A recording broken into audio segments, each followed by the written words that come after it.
ನಮಸ್ಕಾರ. ಮನೆ ಗೃಹಿಣಿ ಚಾನಲ್ಗೆ ಪ್ರೀತಿಯ ವೀಕ್ಷಕರಿಗೆಲ್ಲ ಆತ್ಮೀಯವಾದ ಸ್ವಾಗತ. ಇವತ್ತಿನ ದಿವಸ ನಾಲಿಗೆ ರುಚಿಯನ್ನು ಹೆಚ್ಚಿಸುವಂತಹ, ಬಾಯಿ ಚಪ್ಪರಿಸಿಕೊಂಡು ಬೆರಳು ಚೀಪುವಷ್ಟು ರುಚಿಯನ್ನು ಕೊಡುವಂತಹ ಮೂಲಂಗಿ ಚಟ್ನಿ ರೆಸಿಪಿಯನ್ನು ಮಾಡಿ ತೋರಿಸ್ತಾ ಇದ್ದೀನಿ. ಈ ಚಳಿಗಾಲಕ್ಕಂತೂ ಹೇಳಿ ಮಾಡಿಸಿದಂತಹ ರೆಸಿಪಿ. ಮೂಲಂಗಿ ಇಷ್ಟಪಡದೇ ಇರೋರು ಕೂಡ ಈ ಥರ ಚಟ್ನಿ ಮಾಡಿಕೊಡಿ, ಸಖತ್ತಾಗಿರುತ್ತೆ ಅಂತಾರೆ. ಬನ್ನಿ ಇವತ್ತಿನ ಈ ಚಟ್ನಿ ಹೇಗೆ ಮಾಡೋದು ಅಂತ ವಿಡಿಯೋನ ಸ್ಕಿಪ್ ಮಾಡದೆ ನೋಡಿ ಅಂತ ರಿಕ್ವೆಸ್ಟ್ ಮಾಡ್ತಾ, ಮೊದಲಿಗೆ ನಾನಿಲ್ಲಿ ಗ್ಯಾಸ್ ಸ್ಟವ್ನ ಆನ್ ಮಾಡಿ ಒಂದು ಕಡಾಯಿಗೆ 1 ಟೇಬಲ್ ಸ್ಪೂನ್ ಅಷ್ಟು ಅಡುಗೆ ಎಣ್ಣೆನ ಸೇರಿಸಿ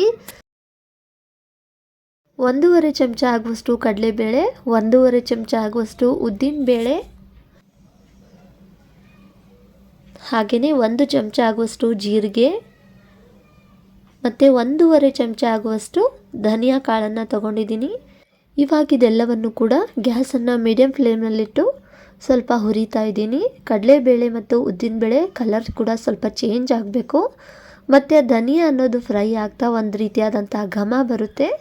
ಅಲ್ಲಿವರೆಗೂ ಇದನ್ನು ನಾನು ಸ್ವಲ್ಪ ಫ್ರೈ ಮಾಡಿಕೊಂಡು, ನಂತರ ಇಲ್ಲಿ 1-2 ಬ್ಯಾಡಗೆ ಮೆಣಸಿನ್ಕಾಯಿ, ಹಾಗೆಯೇ ಖಾರಕ್ಕೆ 4 ಗುಂಟೂರು ಮೆಣಸಿನ್ಕಾಯಿನ ಸೇರಿಸಿ ಇದನ್ನು ಕೂಡ ಫ್ರೈ ಮಾಡ್ಕೊಳ್ತಾ ಇದ್ದೀನಿ.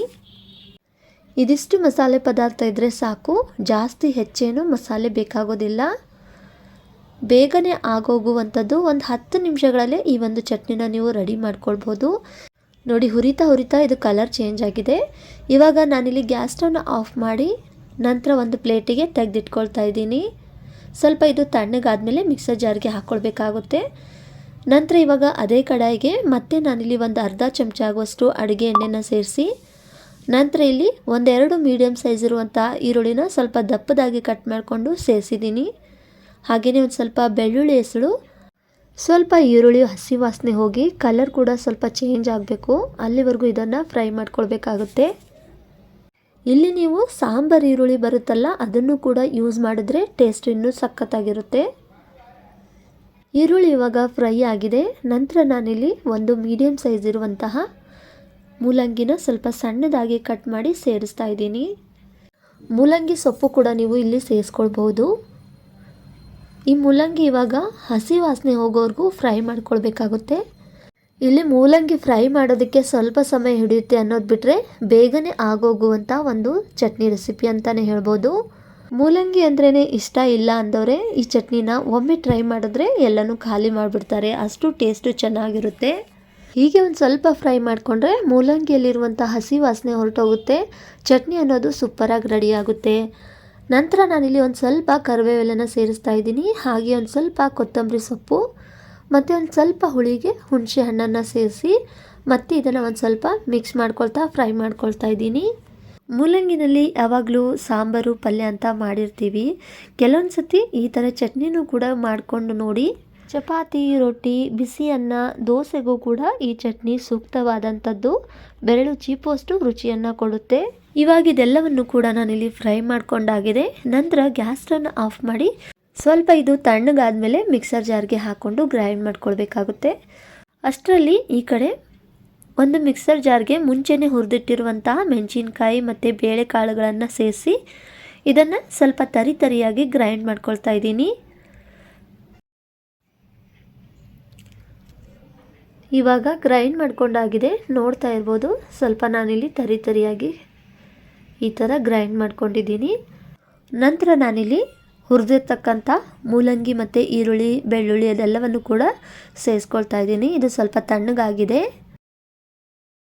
ಸ್ವಲ್ಪ ರುಚಿಗೆ ತಕ್ಕಷ್ಟು ಕಲ್ಲುಪ್ಪನ್ನು ಸೇರಿಸಿ ನೀರೇನು ಹಾಕದೆ ಇದನ್ನು ಗ್ರೈಂಡ್ ಮಾಡ್ಕೊಳ್ಬೇಕಾಗುತ್ತೆ. ತೀರಾ ನೈಸ್ ಆಗಲ್ಲದೆ ಒಂದು ಸ್ವಲ್ಪ ಲೈಟಾಗಿ ಅಲ್ಲಲ್ಲಿ ತರಿ ಇದೆ ಅನ್ನೋಷ್ಟು ಗ್ರೈಂಡ್ ಮಾಡಿಕೊಂಡ್ರೆ ಸಾಕು. ನೋಡ್ತಾ ಇದ್ದೀರಲ್ಲ, ಚಟ್ನಿ ಇವಾಗ ನಾನಿಲ್ಲಿ ಗ್ರೈಂಡ್ ಮಾಡ್ಕೊಂಡಾಗಿದೆ. ಎಷ್ಟು ಸೂಪರಾಗಿ ರೆಡಿಯಾಗಿದೆ ಅಂತ ನೋಡಿದ್ರೇ ಬಾಯಲ್ಲಿ ನೀರು ಬರಿಸುವಷ್ಟು ಟೇಸ್ಟಿ ಆಗಿರುವಂತಹ ಮೂಲಂಗಿ ಚಟ್ನಿ. ಈ ಚಟ್ನಿ ಜೊತೆಗೆ ಮೂಲಂಗಿನ ಸ್ವಲ್ಪ ಫ್ರೈ ಮಾಡಿ ಸೈಡಲ್ಲಿ ನೀವು ನೆಂಚ್ಕೊಂಡ್ರೆ ಇನ್ನೂ ಟೇಸ್ಟು ಡಬಲ್ ಆಗುತ್ತೆ ಅಂತಲೇ ಹೇಳ್ಬೋದು. ಬಿಸಿ ಬಿಸಿ ಅನ್ನಕ್ಕೆ, ಚಪಾತಿಗೆ ಸಖತ್ತಾಗಿರುವಂತಹ ಚಟ್ನಿ ರೆಸಿಪಿ. ನೋಡಿದ್ರೆ ಅನ್ಸೋದೇ ಇಲ್ಲ ಇದು ಮೂಲಂಗಿ ಚಟ್ನಿ ಅಂತ. ಬಿಸಿ ಬಿಸಿ ಅನ್ನ, ಈ ಥರ ಒಂದು ಮೂಲಂಗಿ ಚಟ್ನಿ ಮೇಲ್ಗಡೆ ಒಂದು ಸ್ವಲ್ಪ ತುಪ್ಪನ ಬೆರೆಸಿ ಚೆನ್ನಾಗಿದನ್ನು ಕಲಿಸ್ಕೊಂಡು ಊಟ ಮಾಡ್ತಾಯಿದ್ರೆ ಹೊಟ್ಟೆ ತುಂಬಿ ಜಾಸ್ತಿ ಆದರೂ ಕೂಡ ಇನ್ನೂ ಊಟ ಮಾಡಬೇಕು ಅಂತ ಅನಿಸುತ್ತೆ. ಆ ಥರ ಒಂದು ನಾಲ್ಗೆ ರುಚಿಯನ್ನು ಕೊಡುವಂತಹ ಚಟ್ನಿ ರೆಸಿಪಿ ಅಂತಲೇ ಹೇಳ್ಬೋದು.